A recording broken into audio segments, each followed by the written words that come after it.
Risa Groux, welcome to the Vagina Doctor podcast. It's great to have you here today. Thank you so much. It's so great to be here. So you've given me a lot of information about yourself, and I'm going to quote some of the things that you wrote down. You're a functional nutritionist, a certified autoimmune coach. You work with issues like diabetes, autoimmune disease, cancer, digestion, thyroid, hormone imbalances. And you firmly believe that the body can heal itself with whole foods we obtain from the earth. And you look at root causes for functional nutrition problems. And I love this statement. You said, and you know that weight loss is a side effect of wellness. Correct. We also asked you a question of, and I want you to answer this one again now. How would someone close to you describe you? Energetic, authentic. Clearly. I like to have fun, and healthy, for sure. Okay. And you, when we were talking just prior to starting the podcast, you said you've been in Los Angeles or Newport Beach for 30 years practicing. Yes. What you practice. Yes. Great. Yeah. I've lived in Newport Beach for 30 years and I've been practicing for a couple of decades there. Yes. So what sparked your interest? How did this all happen? I grew up in a house where my mom was always on a diet. It was, trying to lose that 5 or 10 pounds. And we had this really bad conversation around food, right? It was a deprivation, it was starvation, or the floodgates were open, right? And my mom would say, these foods are bad. And these foods are good. And I was kind of confused because I always thought the bad foods tasted pretty good to me. So I had a lot of diet confusion and food confusion, a bad relationship with food. My grandma was doing the same thing in her house. Every year, she and my aunt would go to the fat farm, which I later found out was the spa for a week. And, it was just always around our image and our body and our weight. And that really said a lot about who you are, right? That's how I grew up. And so sure enough, in high school, I just started going on diets. I was just trying to lose my 3 pounds and I would go from, starvation and deprivation to, floodgates open. And I had just this bad relationship with food.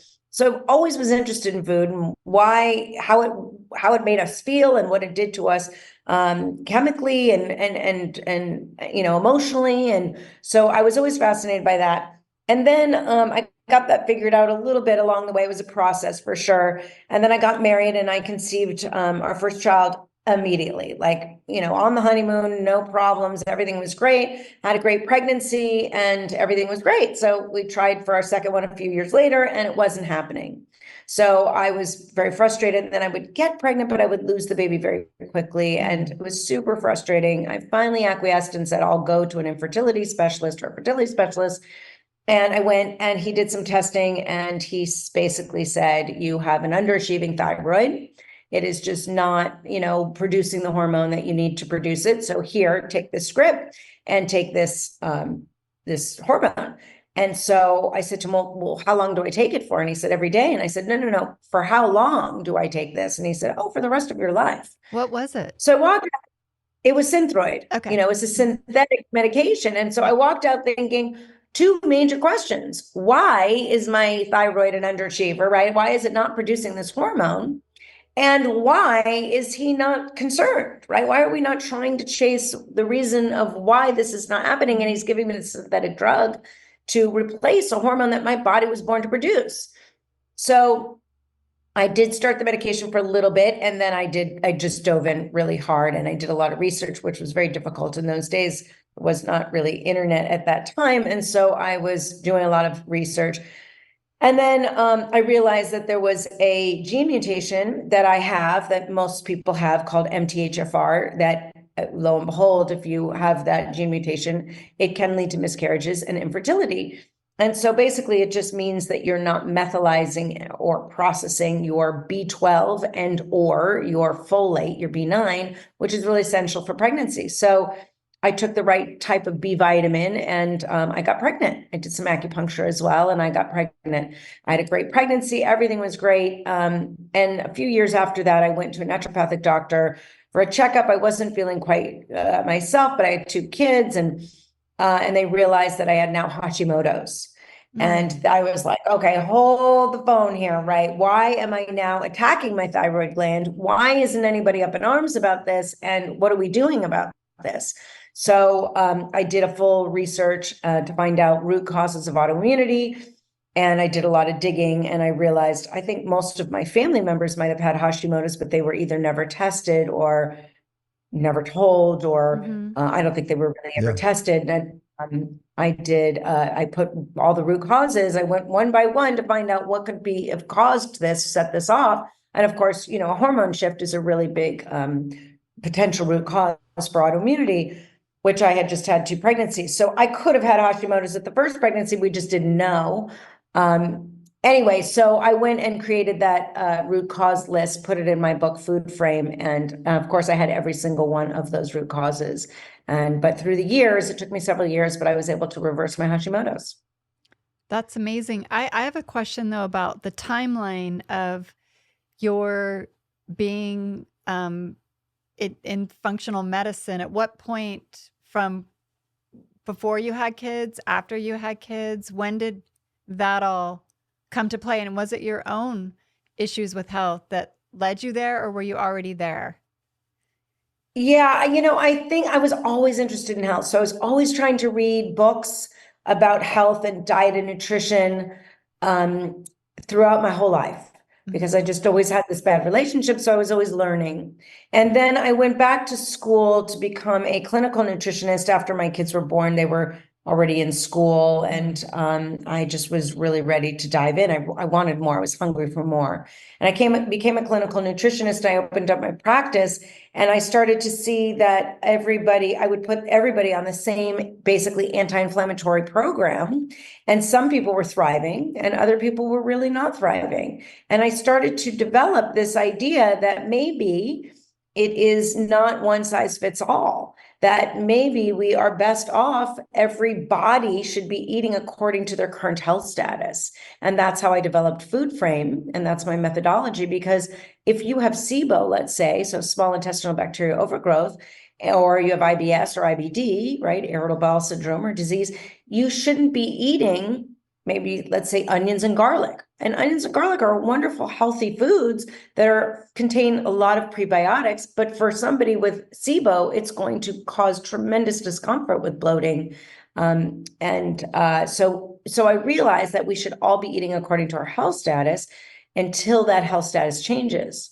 And then we should always be chasing what our current health status is to eat that way. I mean, it doesn't happen so quickly, but tailor it more so that we're just not a one size fits all. So I was going through my Hashimoto's diagnosis when I was already in school. And then once I opened my practice, I started to find functional medicine, and I became a functional nutritionist. And I've been able to watch people heal for years now. And it's the most gratifying thing I could ever possibly find to do. So looking more at the thyroid, because we have so many patients with thyroid issues. So what are you doing for those patients? The first thing I'm doing is testing. Most people come to me with maybe previous labs that were only tested for TSH, the thyroid stimulating hormone, which is basically saying, what is your pituitary producing? And the theory behind that is that if your pituitary is producing a lot, then something is low within the system. You're not creating your active thyroid hormone. But there's so many mechanisms that have to take place in a thyroid, because your TSH is primarily making T4, your inactive thyroid hormone, and that's 93% of that equation. We need to cleave off one atom of iodine and convert it into T3, our active thyroid hormone. It's only 7% of that equation. So we're not even looking to see what's happening. And then, of course, I look to see if you're reversing, right, your T3. And then I'm also looking at sex hormones to see if that is competing for the thyroid site. And if there's dysregulation in your hormones, your sex hormones, we're likely going to be affected by your thyroid. Not always, but it's a high possibility. And then I'm always testing people for antibodies. So I do all 9 markers of the thyroid versus somebody who is going to conventional medicine who's probably just getting a TSH. They may be getting a T4 as well, if we're lucky. Are these blood labs or swab, or do you have a testing facility you like to use? I use LabCorp, and it's Okay. all blood work for the Okay. thyroid. Yes. Great. You've made reference to the food frame a couple of times. Can you explain that? Yeah, so that is the methodology that I created because I saw that everybody is not in the same, should not be eating the same. So somebody who doesn't have a gallbladder, let's say, and their doctor said you should be on keto, it's probably not the right thing for you, right? If you're not creating enough bile to break down your fats, or maybe your steatocrit, which I'm looking at in your stool test, is high, and you're having a hard time breaking down your fats, keto would not be the thing for you. Just like fasting. I know there's all this buzz around fasting, intermittent fasting now, and that's great for a lot of people, but not everybody. If you don't have blood sugar dysregulation, or let's say you have hypoglycemia, this is not something I would recommend for you. So again, it was out of that frustration that I would read this book, and that I knew, my coworker or my neighbor had lost 40 pounds on, but I was struggling. It wasn't working for me. And that's why it doesn't work for everybody. It's not a one size fits all. We're all different. We're uniquely different genetically, but our environment is different and our health status is different. So I created Food Frame, and I basically highlight 6 different diet types or eating lifestyles that are more suited. They're the ones that I go to. Occasionally I go out of the box on that. For somebody that I'm working with, I might do a low histamine diet, but these are just very rare, so I don't use them as my major ones in Food Frame. But in Food Frame, you're going to get 6 major diet types that I'm usually recommending for people. And some of them are elimination diets, like a low FODMAP that I would recommend 30 to 90 days. AIP, which is autoimmune protocol for anybody who has antibodies, I'm recommending that for 30 to 90 days as well. And then in the book, I talk about which next phase would be your maintenance phase, right? So if you have autoimmune disease, I would recommend maybe low lectin for long-term, or paleo. And so it really helps people discern which way to eat to optimize their health. So is it like 6 categories of ways you would eat? So maybe if you're looking at a patient, they would fall into one of those 6. Correct. Exactly. Yeah. So I do keto, I do paleo, I do low FODMAP, low lectin, and vegetarian. Okay. And AIP, autoimmune protocol. Autoimmune protocol. So those are the 6 major diet types that I work with, because most people fall into those categories. You can take the quiz on my website at Risa Groux Nutrition to figure out one. But if you have antibodies, you should definitely hop on the AIP. It's basically like a fire hose that quells that cytokine storm, that inflammation that's driving those antibody production. Do you get pretty good compliance from patients? Almost all of the suggestions you've had would take at least a bit of time to help for them to feel significantly better. You're clearly persuasive, and but is that something that is non-compliance a problem that you come across frequently? The emotional side of food and the cultural side of food is a hurdle for a lot of people. So it's what your tradition is, your family is, your this is the way we eat, and we're not changing that. We're just very solid in that. There's a lot of religious food traditions that people have a hard time with. I'll work with people and they say, oh my gosh, I'm going to my mother's house and I know there's just going to be all this rice and all this stuff, and I have to eat all this stuff. And so, we communicate a lot of our love through food, and we get offended if somebody doesn't eat the way we want them to eat, right? We feel like they don't love us, right? How could they not? How could they be so disrespectful?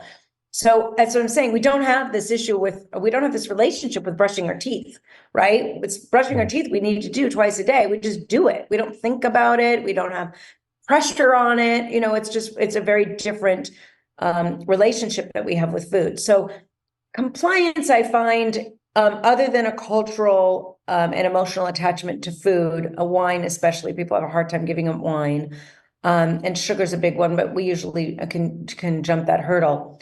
But I think pain is a great motivator.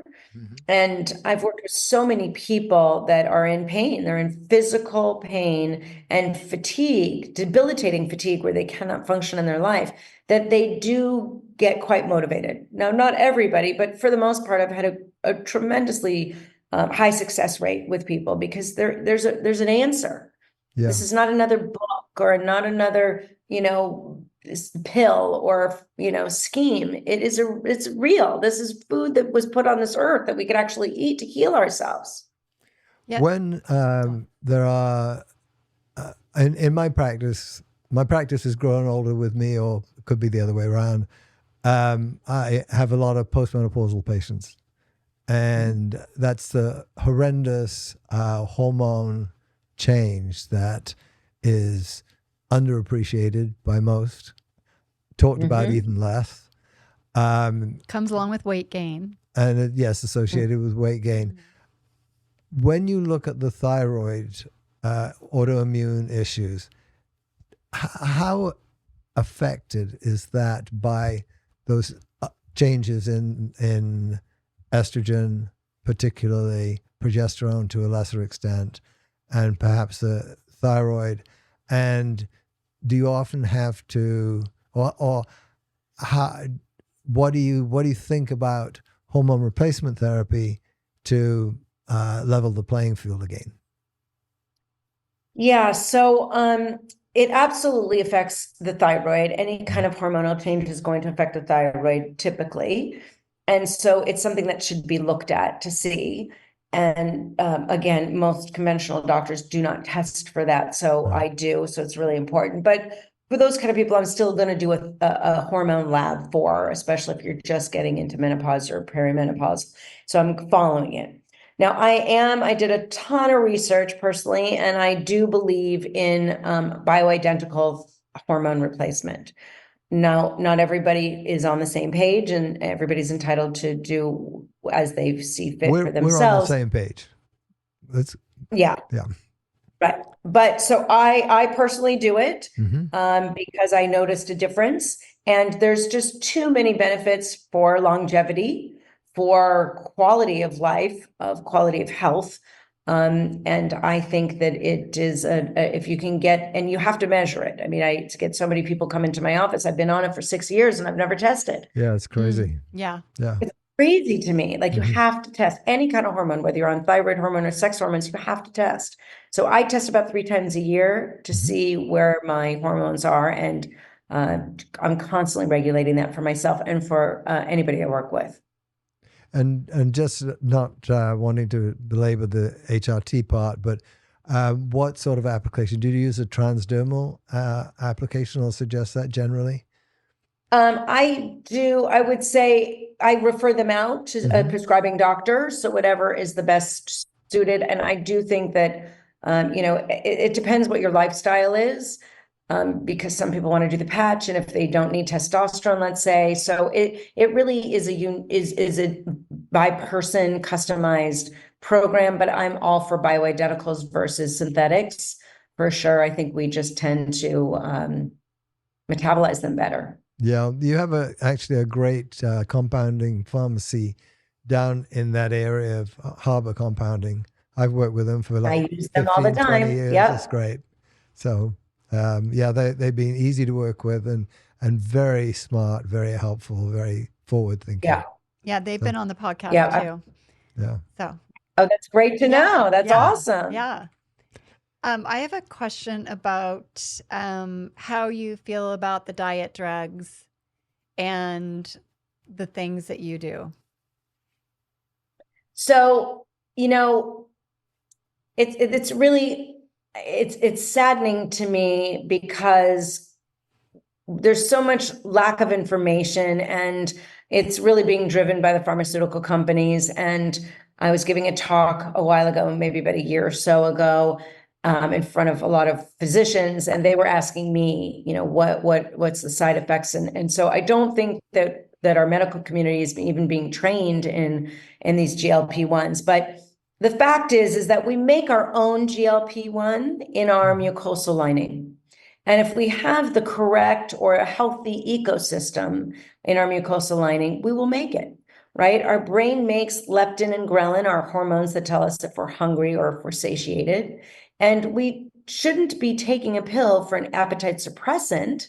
And what I'm seeing in my office already is thyroid dysregulation. I'm seeing some muscle loss, and I'm also seeing some joint pain as a response to people taking GLPs.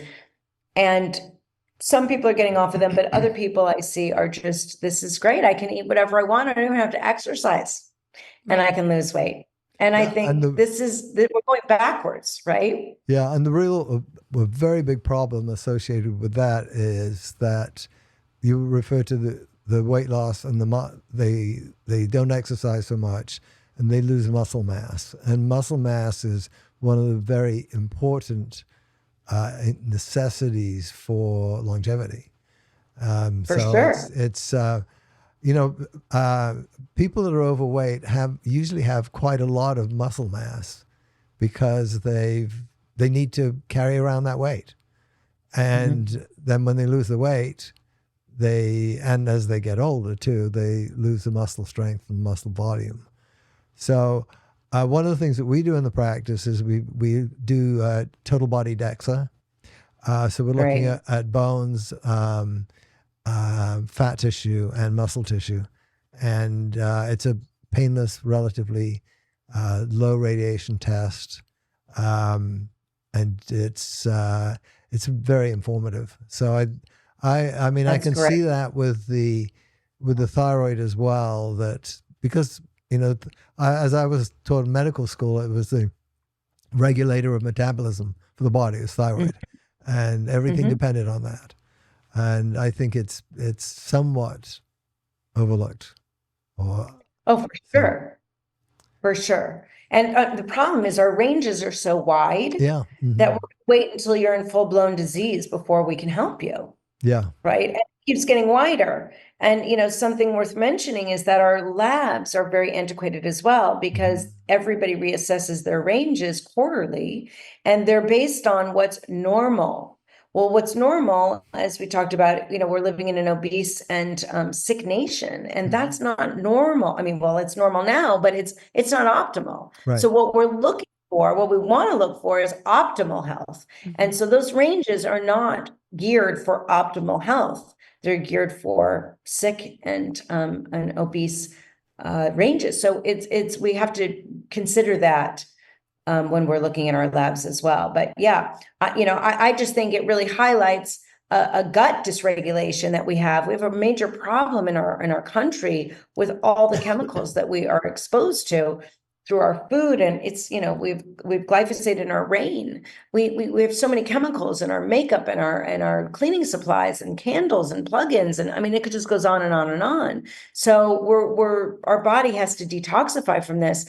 And so our gut is really being affected by all these chemicals. And instead of really focusing on the gut, we can take a shot and we can, lose weight and not deal with the gut. We're just going to kick the can, right? And when they get another disease, there'll be another pill for that. Yeah, I want to talk about your detox program, but I just have a quick thing to add about, we have a few patients that have autoimmune diseases and started Ozempic and lost the weight that they wanted, and they weren't obese. I would say they needed to lose 5 to 10. But the Ozempic has now quieted down their autoimmune diseases, which is interesting. So now they don't want to go off the Ozempic because it's helped. The other thing, that not the reason why they were going on it. Which is interesting. Yeah, I have not heard that. So is it completely taking away their antibodies or undetectable amounts, or is it just decreasing the amount? It's taking away symptoms. I'm not sure what it's doing in the labs, but the symptoms that have been ailing them are now gone, like the fatigue. And this one friend of mine, she had like a vascular condition. I forget the name of it, but it erupted down by her ankles and calves. It was like a skin eruption. And it was really bad for years. She couldn't get rid of it. It was causing her to be depressed, and you can imagine. But she Yeah. started Ozempic and lost weight, and it took away that condition. So it's just interesting. There's I so don't know. much we Yeah. don't understand. Yeah. So, Yeah.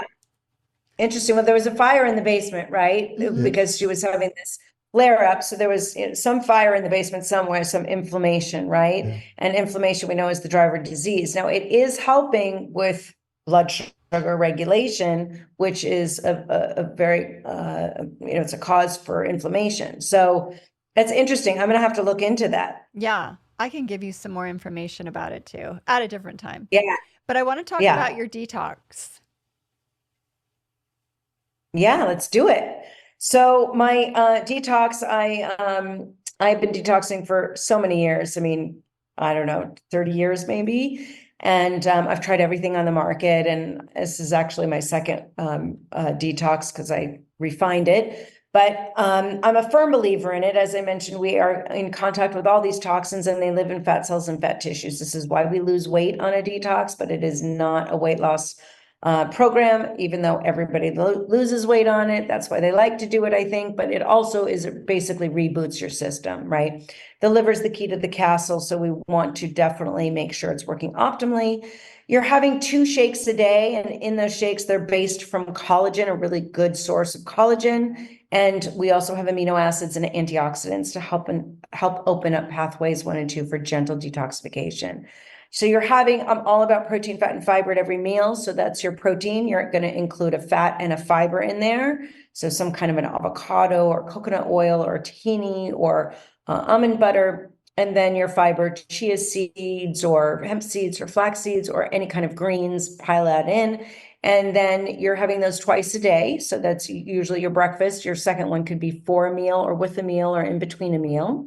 And then you're eating real food. So you're eating protein, fat, and fiber. We're basically eating foods that do not have any nutritional label on them. They're not from a factory, they're from a farm. And you're eating that way for 2 weeks. And people just have remarkable, amazing results from detoxing for 2 weeks. It's awesome. It's so fun to watch. Yeah, I have friends that just they detox a few times a year. That's what they do. But it can look a lot of different ways. Wait, I lost my train of thought here. When they're doing the detox, what about things like caffeine?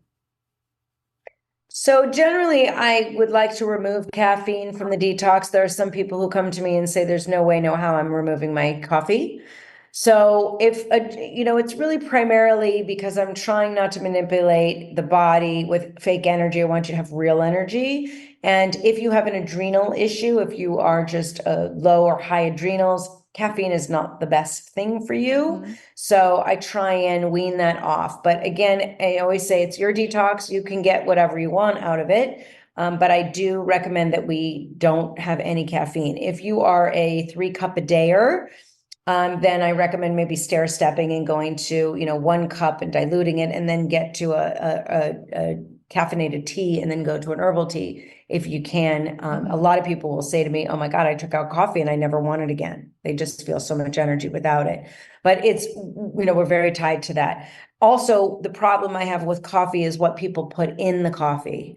There's so many chemicals that go in, so many sugars and artificial sweeteners or whatever it is that they're doing that, it's so disruptive to their health that I prefer them not to have that as well. And also coffee is highly sprayed crop. So it's a great way to get toxins in. So if you can get organic coffee and you don't have an adrenal issue, I say, okay, have your cup of coffee. You can put some coconut cream in it or coconut milk or pistachio or macadamia nut milk or something clean without chemicals.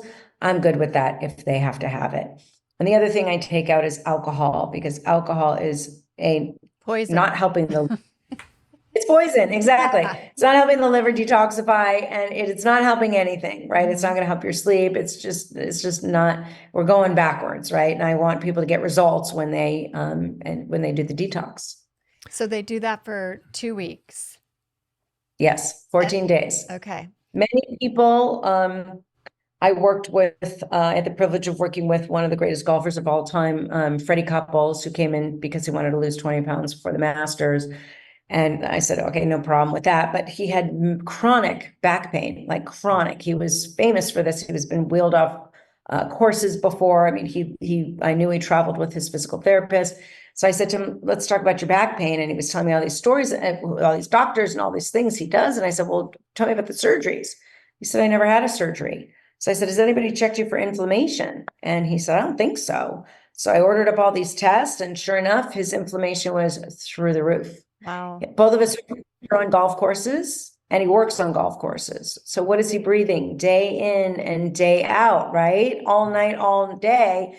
And then of course he travels, he's eating food on the run all the time, but he's always getting all these toxins in his system. So I put him on my detox, and his pain level in his back went from a 7 to an 8 daily down to a 4 that first week. And every week thereafter, after I worked with him, was a 1.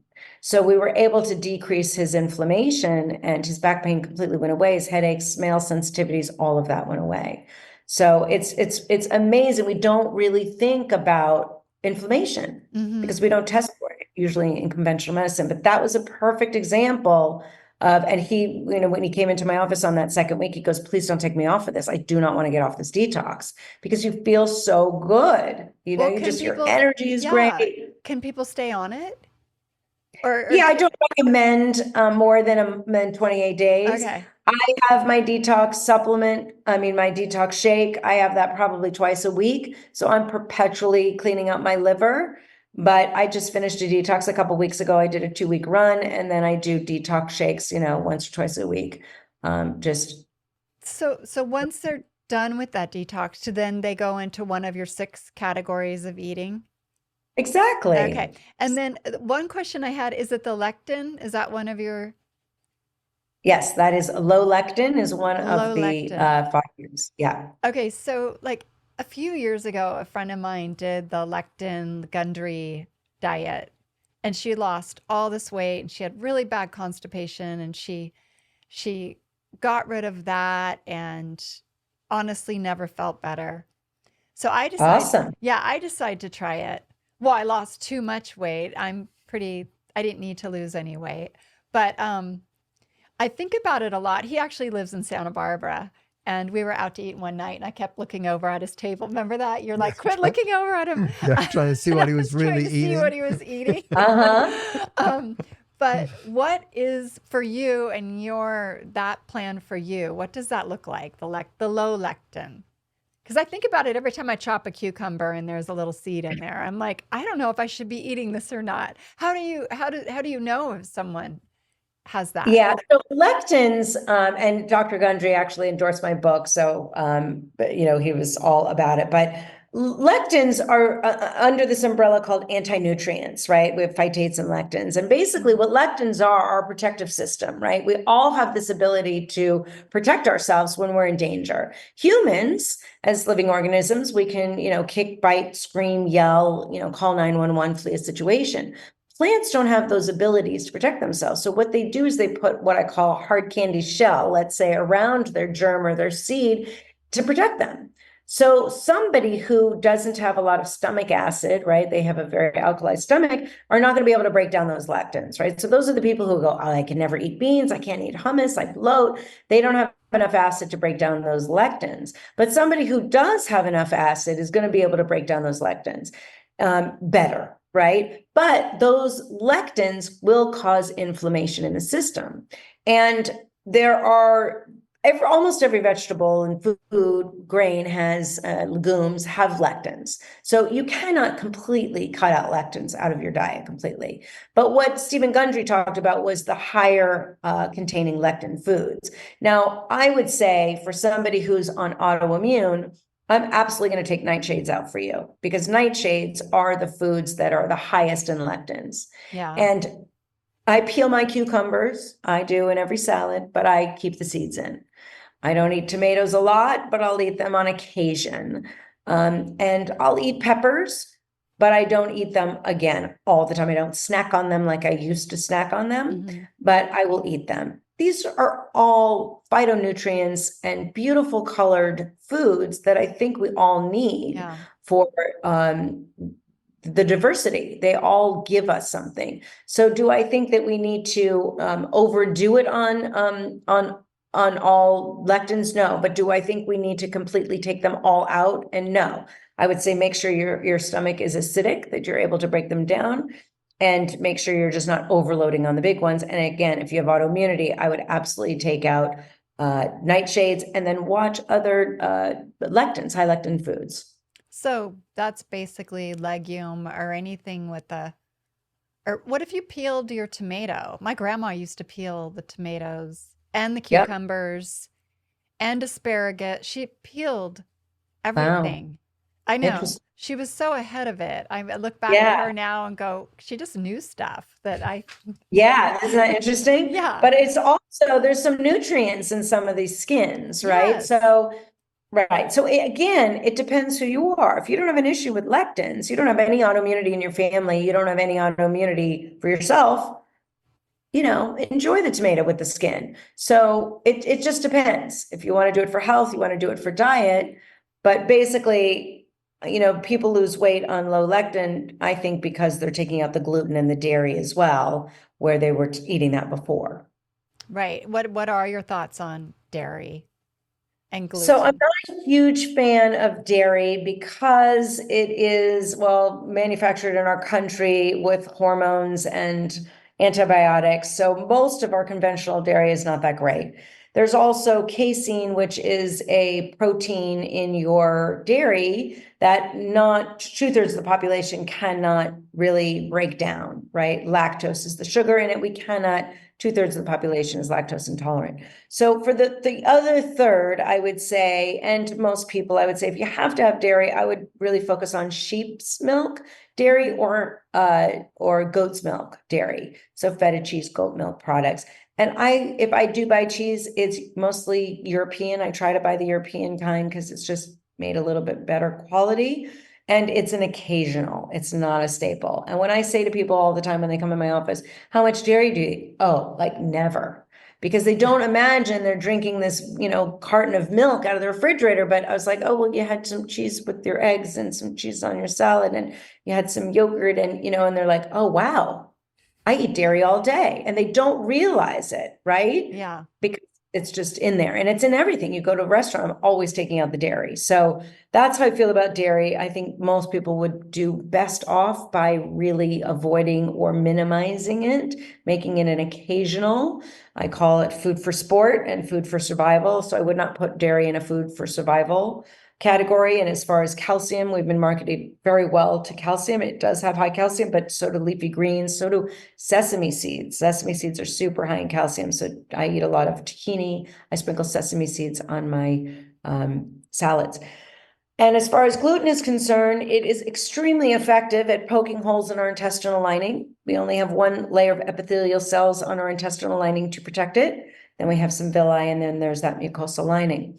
Our outside skin has 7 layers, so it's very fragile in our intestinal lining, and gluten is really, really effective at poking those holes to create leaky gut. So it's not something I recommend on a regular basis. I test everybody for their sensitivity to gluten.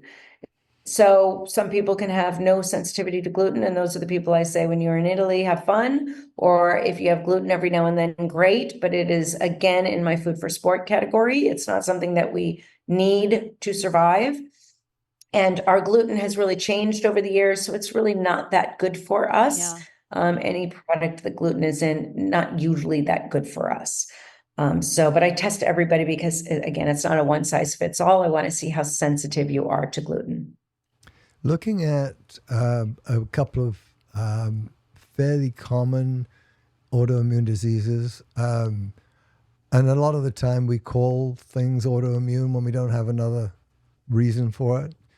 In my field, I see a lot of patients with PCOS, polycystic ovarian syndrome. Do you have some experience in treating that through your philosophy?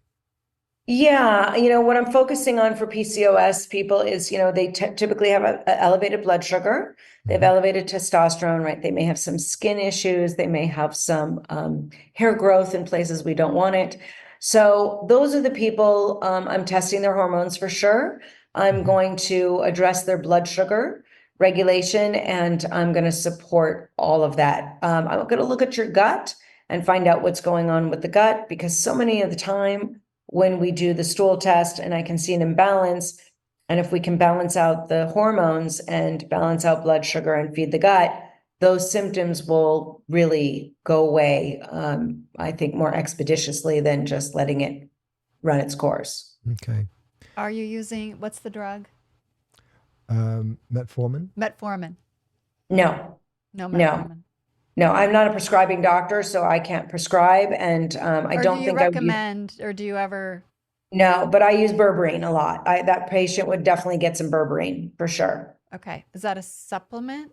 Yeah, berberine is a natural herb, basically, that is what metformin really is mimicked after. Okay. It can cause some gastric upset if you get the wrong kind of berberine. You have to make sure you get a good kind.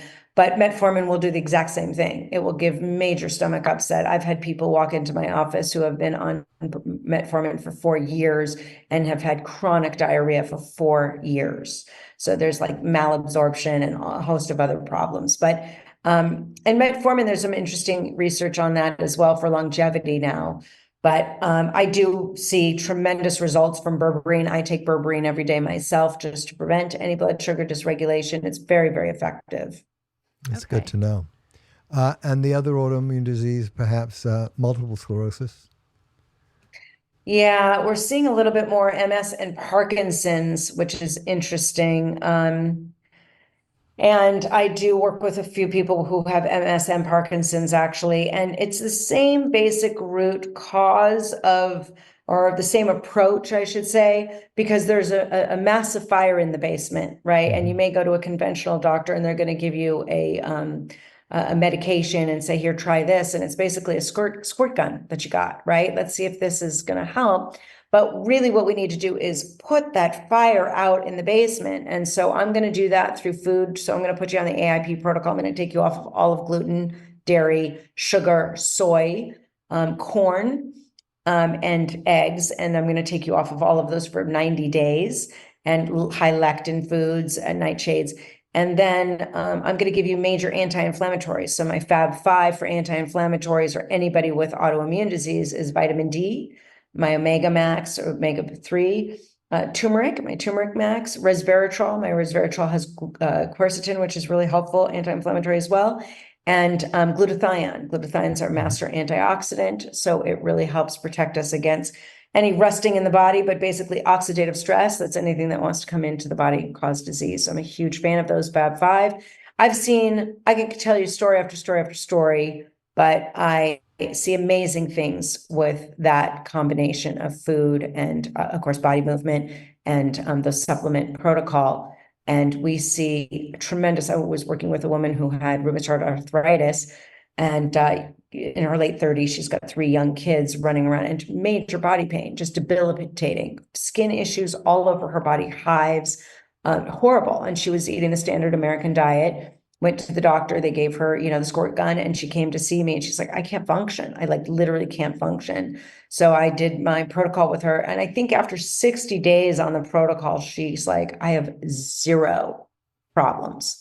Her skin issues went away. All of her fatigue was gone. She had no joint pain at all, at all. So it's just amazing what happens when you change your food. It really matters.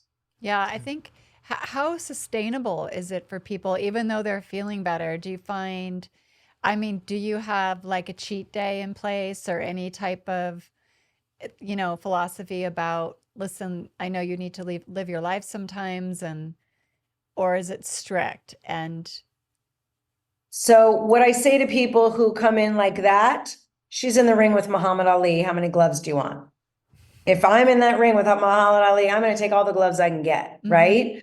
So she did it perfectly for 90 days, Yeah. right? And her symptoms went away earlier, but I told her to just finish it up for 90 days. Now I'm going to stair step her and start including some things back, and we're going to see if she's going to have a reaction to that.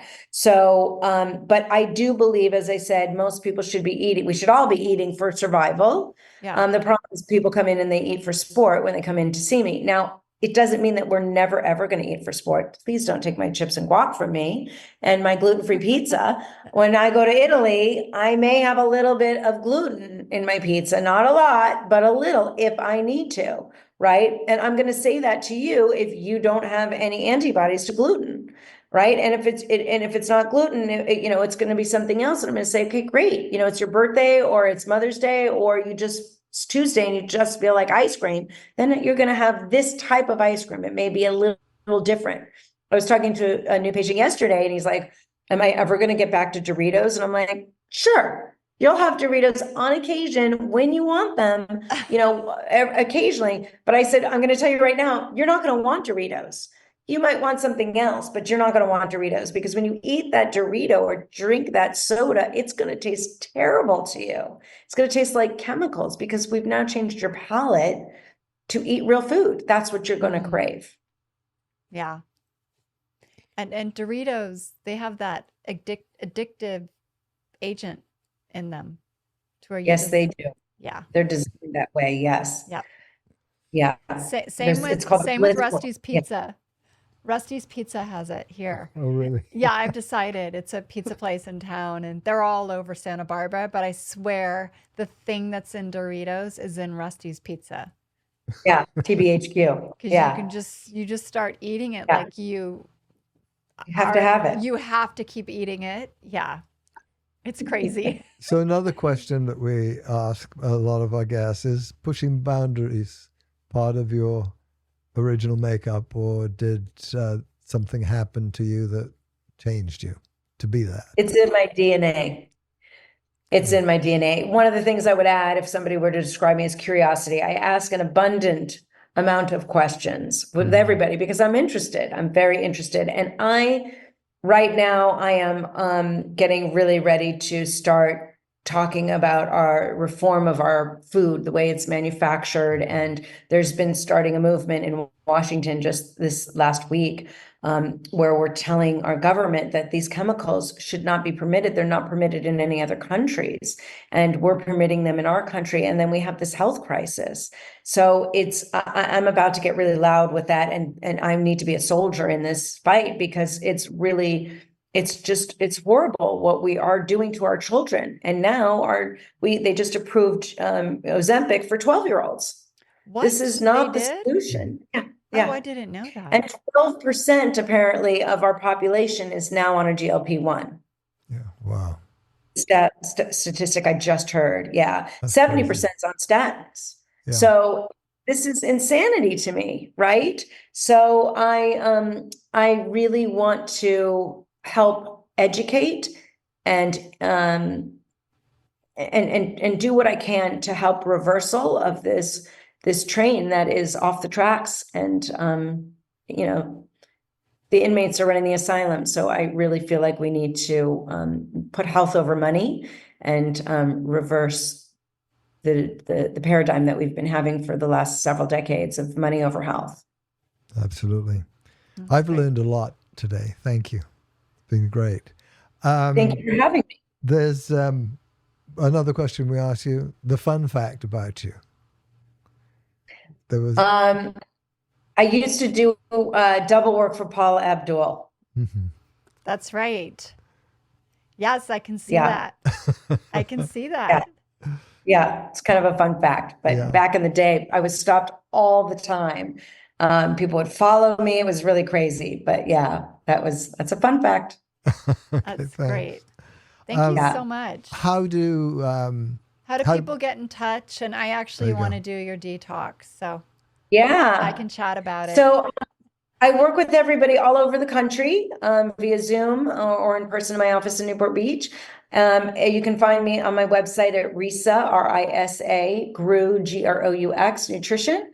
And you can find my course, my thyroid course, that I put every single thing I know into that course, whether you have a thyroid, whether you don't have a thyroid, whether you're autoimmune, Hashis or Graves, what to eat, what not to eat, what supplements to take, what supplements not to take, and how to read your blood work, how to ask your doctor for what blood work you need and how to interpret it. So my course, Achieving Optimal Thyroid Health, is on there. My book, Food Frame, Diet is 4-letter word, is on there as well. My detox, 14-day detox, RGN detox. All my products that are gluten, dairy, soy, and sugar-free, they're third-party tested. I'm really picky about what goes into my body, so that's all there as well. And all social media is Risa Groux Nutrition. Great. That's great. Thank you. And I'm happy to offer your listeners 10% off my detox for 90 days after it drops. So we'll use the code V like vagina, D like doctor, 10, the number 10. Thanks. Perfect. Thank you. Really good. Thank you so much for having me. That's really fun. And very informative. Yes. Thanks. Well, thanks for listening. We're getting really good feedback. We'd really appreciate a review on Apple Podcast, Spotify, or wherever you're listening. Thank you. You can always DM the Vagina Doctor Instagram with any questions or topics you'd like to learn more about, or email us. The Vagina Doctor Podcast. It all starts here.